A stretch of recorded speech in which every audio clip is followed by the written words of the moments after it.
Assalamualaikum warahmatullahi wabarakatuh. Apa kabar Grace Trooper semuanya? Semoga kita senantiasa mendapat bimbingan Allah menuju jalan yang lurus. Pada Februari 2012, sebuah penemuan kitab kuno yang memicu kontroversi dan perdebatan hebat terjadi di Turki. Penemuan ini terjadi di wilayah Karaman, Turki, ketika polisi melakukan operasi untuk mencegah peredaran barang-barang arkeologi yang tidak sah. Kitab kuno yang ditemukan tersebut diklaim sebagai Injil Barnabas, yang diyakini oleh beberapa pihak sebagai bukti yang membenarkan keyakinan Islam. Penemuan ini menjadi sorotan publik dan memicu diskusi yang intens antara para ahli agama, sejarah, dan teologi. Penemuan kitab kuno Injil Barnabas menarik perhatian banyak orang, karena diyakini memiliki implikasi besar terhadap pemahaman tentang sejarah agama dan hubungan antara Islam dan kekristenan. Kitab tersebut telah menjadi sumber kontroversi sejak ditemukannya, karena berbagai alasan, termasuk pertanyaan tentang keasliannya dan implikasi teologis yang diungkapkannya. Dalam pembahasan ini, kami akan berusaha menjelaskan penemuan Injil Barnabas secara objektif, menyajikan argumen yang mendukung pandangan Islam tentang kitab tersebut, serta merangkum pandangan yang berbeda dari komunitas Kristen, dan penolakan yang mereka lontarkan.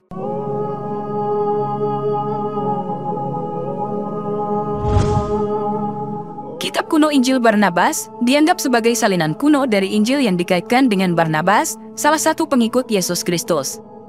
Penemuan ini menarik perhatian banyak orang, terutama karena kitab tersebut diduga menjadi salah satu Injil yang hilang dari tradisi Kristen. Penemuan ini dilaporkan berasal dari abad ke-5 atau ke-6 Masehi. Injil Barnabas yang ditemukan berupa sebuah manuskrip berbahasa Aram kuno yang tertulis dengan huruf tangan bertinta emas. Kitab ini terdiri dari sejumlah halaman yang terikat dalam sebuah kulit. Penampilan fisiknya menunjukkan tanda-tanda usia yang tua dan sudah melalui proses konservasi. Injil Barnabas ini memiliki beberapa perbedaan dengan versi Injil Barnabas sebelumnya yang telah diketahui. Versi sebelumnya yang diketahui hanya melalui kutipan-kutipan atau referensi dalam literatur Kristen dan Islam. Salah satu perbedaan lainnya adalah bahasa yang digunakan. Versi sebelumnya diperkirakan ditulis pada abad ke-16 dalam bahasa Spanyol dan Italia. Namun, kitab yang ditemukan di Turki ini berasal dari teks dalam bahasa Aramaik, bahasa yang diperkirakan bahasa ibu Yesus, yang kemudian diterjemahkan ke dalam bahasa Italia pada abad ke-18. Selain itu, terdapat variasi dalam isi teks dan urutan peristiwa dalam Injil Barnabas yang ditemukan ini. Isi dari versi Injil Barnabas yang ditemukan juga memiliki perbedaan dengan teks-teks Injil yang diterima oleh agama Kristen. Kitab ini mengandung ajaran-ajaran yang berbeda, termasuk penolakan terhadap konsep Trinitas dan keilahian Yesus, serta pengungkapan tentang peran Nabi Muhammad dan munculnya agama Islam. Penemuan Injil Barnabas menjadi sorotan utama, karena jika keautentikannya dapat ditegakkan, maka kitab ini akan memiliki implikasi signifikan terhadap pemahaman tradisi Kristen dan Islam. Dalam hal ini, penting untuk dicatat bahwa tidak semua ahli sepakat mengenai keautentikan kitab ini, dan beberapa masih meragukan asal-usul dan keasliannya. Oleh karena itu, pendekatan kritis dan penelitian lebih lanjut diperlukan untuk memahami dengan lebih baik Injil Barnabas dan signifikansinya dalam konteks agama dan sejarah. Dalam Injil Barnabas, terdapat ajaran yang sejalan dengan keyakinan Islam. Salah satu contohnya adalah penolakan terhadap konsep Trinitas, yang merupakan keyakinan dasar dalam kekristenan. Ada banyak isi kandungan kitab ini, salah satunya prediksi kedatangan Nabi Muhammad.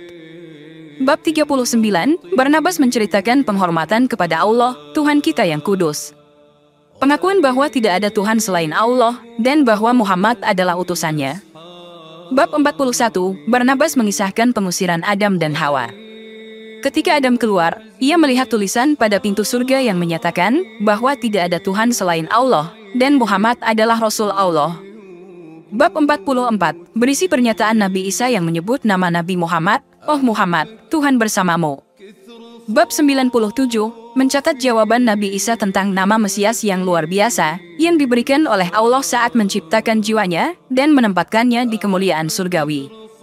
Allah berkata, "Tunggu Muhammad, karena aku akan menciptakan Firdaus, dunia, dan banyak makhluk. Siapapun yang memberkatimu akan diberkati, dan barang siapa mengutukmu akan dikutuk." Bab 112, menggambarkan Nabi Isa memberitahu Barnabas bahwa dirinya akan dibunuh, tetapi Allah akan mengangkatnya dari bumi. Orang-orang akan percaya bahwa yang disalib adalah Nabi Isa, tetapi Muhammad akan datang sebagai Rasul Allah yang suci. Injil Barnabas menekankan keesaan Allah dan menolak pandangan bahwa Yesus adalah Tuhan atau memiliki sifat keilahian. Ini sejalan dengan keyakinan Islam bahwa Allah adalah satu-satunya Tuhan yang tidak memiliki anak atau sekutu. Salah satu aspek yang menarik dalam Injil Barnabas adalah pengungkapan tentang peran Nabi Muhammad dan munculnya Islam. Teks tersebut meramalkan datangnya seorang nabi terakhir setelah Yesus, yang diidentifikasi sebagai Nabi Muhammad. Injil Barnabas menggambarkan Nabi Muhammad sebagai utusan Allah, yang diutus untuk membawa ajaran-ajaran baru yang melengkapi ajaran-ajaran sebelumnya. Dengan adanya ajaran yang sejalan dengan Islam, pengungkapan tentang peran Nabi Muhammad, dan rujukan langsung kepada Nabi Muhammad dalam beberapa bagian Injil Barnabas, banyak umat Islam memandang penemuan ini sebagai bukti bahwa ajaran Islam adalah kelanjutan dan pemenuhan dari ajaran yang diajarkan oleh nabi-nabi sebelumnya, termasuk Nabi Isa atau Yesus. Umat Muslim melihat penemuan ini sebagai bukti tambahan yang mendukung klaim Islam sebagai agama yang benar. Namun perlu dicatat bahwa pendapat ini tidak secara universal diterima oleh semua pihak, dan terdapat perdebatan yang intens mengenai keotentikan dan keabsahan Injil Barnabas di kalangan akademisi maupun teolog. Sebagian ahli percaya bahwa Injil Barnabas adalah naskah kuno yang otentik dan memiliki nilai historis yang signifikan. Mereka menyebutkan bahwa isi kitab ini konsisten dengan keyakinan Islam dan menyajikan perspektif yang sejalan dengan ajaran Nabi Muhammad. Para pendukung keotentikan Injil Barnabas menekankan pentingnya mempelajari teks ini sebagai sumber informasi tambahan tentang kehidupan Yesus dan ajarannya. Menteri Kebudayaan dan Pariwisata Turki Ertugrul Günay mengatakan, naskah kuno tersebut bisa saja merupakan Injil versi asli yang memiliki isi paralel kuat dengan ajaran Islam, terutama soal Nabi Isa sebagai manusia, bukan anak Tuhan, dan kedatangan Nabi Muhammad sebagai nabi terakhir setelah Nabi Isa. Jika benar bahwa kitab ini merupakan Injil Barnabas, ramalan Rahib Buhairo saat Muhammad kecil tentu ada hubungannya. Saat itu, Nabi Muhammad berusia 12 tahun. Abu Tholib, sang paman, hendak melakukan ekspedisi niaga dari Makkah ke Syam. Maka dari itu, Rahib Buhaira pasti telah melihat ramalan itu dari Injil Barnabas. Di dalam Al-Quran pun sudah disebutkan tentang bagaimana Nabi Isa di dalam Injil yang menyatakan bahwa sesudahnya akan ada nabi terakhir yang bernama Ahmad atau Muhammad. Ketika Isa putra Maryam berkata, "Hai Bani Israel, sesungguhnya aku adalah utusan Allah kepadamu, membenarkan kitab sebelumku, yaitu Taurat, dan memberi kabar gembira dengan datangnya seorang Rasul yang akan datang sesudahku, yang namanya Ahmad." Maka, tatkala Rasul itu datang kepada mereka dengan membawa bukti-bukti yang nyata, mereka berkata, "Ini adalah sihir yang nyata." Di samping itu, banyak ahli yang skeptis terhadap keotentikan Injil Barnabas. Mereka mempertanyakan asal-usul naskah ini dan menganggapnya sebagai sebuah pemalsuan atau karya fiksi yang dibuat pada masa yang lebih baru.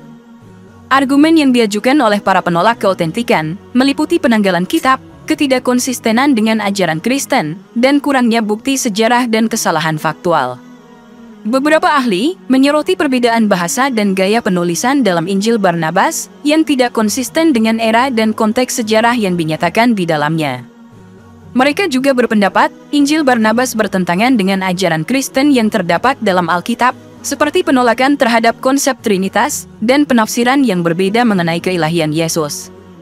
Ahli-ahli skeptis juga menunjukkan adanya kesalahan faktual dalam Injil Barnabas yang tidak konsisten dengan pengetahuan sejarah yang telah terverifikasi. Guru besar Universitas Al-Azhar di Kairo, Mesir, Dr. Abbas Mahmud Al-Aqad, juga menolak keotentikan Injil Barnabas dan mempertahankan pandangan yang konsisten dengan ajaran Islam, bahwa Al-Quran adalah wahyu terakhir dan penutup Nabi. Dalam bukunya, Hayatul Masih fit Tarikh was Kusyufil Ashril Hadiyats, ia menguraikan kepalsuan Injil tersebut dan berkesimpulan bahwa kitab ini bukan saja menyerang ajaran agama Kristen, tetapi juga ajaran agama Islam. Para penafsir Muslim yang terkenal seperti Al-Tabari, Al-Baidhawi, dan Ibnu Katsir juga tidak pernah mengutip Injil ini. Para ilmuwan Kristen dan Muslim banyak yang memperdebatkan mengenai keaslian kitab ini. Pasalnya, terdapat banyak kontradiksi dalam isi kandungan yang tertuang di dalamnya. Dalam pandangan ilmuwan Islam, justru terdapat kontradiksi kitab Injil Barnabas dengan Al-Quran. Seperti contoh, Al-Quran mengajarkan bahwa ada 7 lapis langit, namun Injil Barnabas dengan tegas mengatakan langit ada 9. Al-Quran mengajarkan bahwa seorang laki-laki dapat menikahi 2, 3, atau 4 wanita selain budak-budak yang mereka miliki, namun Injil Barnabas mengajarkan, hendaklah seorang lelaki puas dengan seorang wanita yang dikaruniakan Allah baginya, dan hendaklah dia melupakan wanita lainnya. Al-Quran juga telah memberitahu bahwa Maryam mengalami rasa sakit akan melahirkan anak, namun Injil Barnabas menceritakan bahwa Maryam dikelilingi oleh cahaya terang yang luar biasa seraya melahirkan putranya tanpa sakit. Dan banyak lagi pertentangan lainnya dengan yang sudah tertulis dalam Al-Quran. Atas kontroversi ini, bahkan Vatikan Pusat Gereja Katolik Roma, Paus Benediktus XVI secara resmi meminta akses ke Injil Barnabas untuk mempelajari keautentikannya. Namun, komunitas Kristen Suriah menolak permintaan tersebut dengan alasan bahwa kitab itu merupakan bagian dari warisan budaya mereka dan bahwa penelitian lebih lanjut harus dilakukan sebelum memutuskan tentang keautentikan kitab tersebut. Seorang editor dari Catholic World News, Philip Lawler, secara tegas menolak keautentikan Injil Barnabas. Lawler berpendapat bahwa kitab tersebut bukanlah naskah asli yang berasal dari zaman Barnabas, salah satu dari ke-12 murid Yesus, tetapi mungkin merupakan hasil modifikasi yang dilakukan pada abad ke-16 atau setelahnya.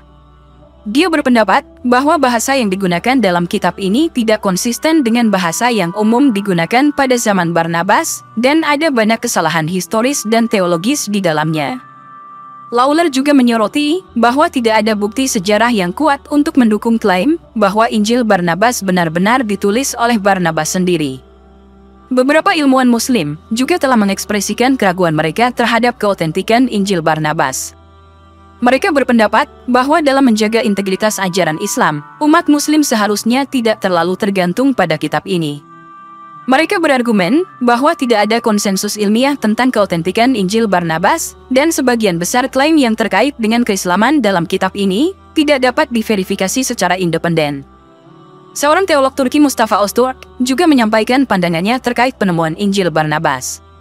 Menurutnya, penelitian lebih lanjut yang melibatkan berbagai disiplin ilmu, seperti ilmu paleografi, ilmu manuskrip, dan analisis linguistik, perlu dilakukan untuk menentukan usia sebenarnya kitab ini. Sebelumnya ada dugaan bahwa usia kitab ini adalah 1.500 tahun dan sudah tersimpan selama 12 tahun di Turki. Öztürk menekankan bahwa kesimpulan tentang keautentikan kitab ini tidak dapat dibuat secara prematur, dan perdebatan ilmiah yang jujur dan teliti harus dilakukan sebelum klaim-klaim tersebut diterima secara luas. Meskipun kritik terhadap keautentikan Injil Barnabas telah diajukan oleh berbagai pihak, ada juga yang tetap mempertahankan pandangan bahwa kitab ini memiliki nilai historis dan teologis yang penting. Debat tentang keautentikan Injil Barnabas terus berlanjut, dan penelitian lebih lanjut tetap diperlukan untuk mencapai kesimpulan yang lebih pasti mengenai hal ini. Semoga dapat bermanfaat untuk kita semua. Wallahu a'lam bishawab. Wassalamualaikum warahmatullahi wabarakatuh.